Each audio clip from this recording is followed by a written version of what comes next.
Muscles that I chose to do for my face and neck, the first one is the masseter. Its origin is the zygomatic arch and zygomatic bone, and its insertion is the angle and ramus of the mandible. It's the prime mover of the jaw, and it's supplied by the nerve trigeminal. This nerve also supplies the temporalis and the lateral and medial pterygoid. The second muscle is going to be the sternocleidoid mastoid.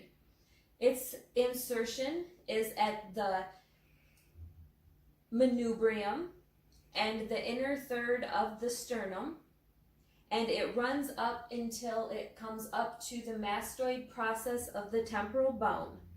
Its insertion, that is where it's inserted at. This insertion also has the posterior belly of the gastric muscle, and this muscle is supplied by the cranial nerve 11 and the spinal nerve C2 and C3. The muscles of the trunk, I've chosen to do the rectus abdominis. Its origin is at the pubic symphysis, and its insertion is at the xiphoid process and the costal cartilage of ribs 5 through 7. It flexes and rotates at the lumbar region. The nerve that supplies that is the intercostal nerve T6. The other muscle is the deltoid.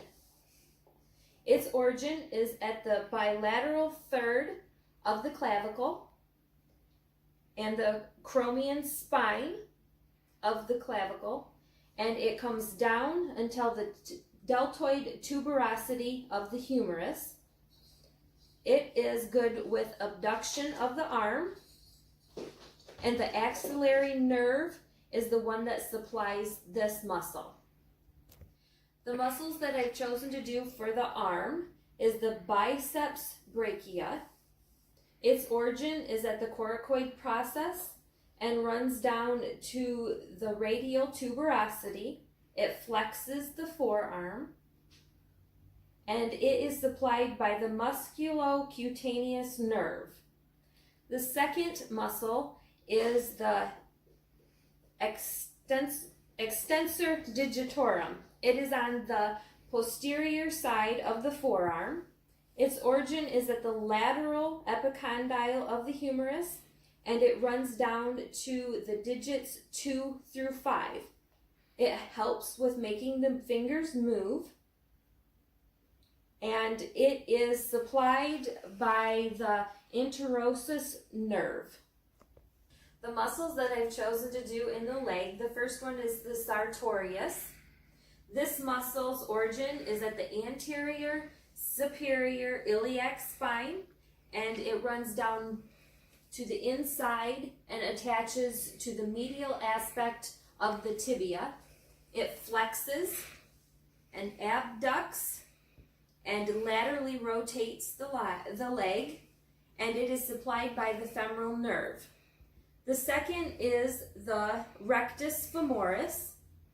Its origin is the anterior inferior iliac spine and superior margin of the acetabulum, and it runs down and is inserted into the patella and tibial tuberosity.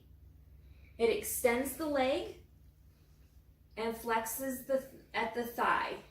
Flexes the thigh at the hip, and it is also supplied by the femoral nerve.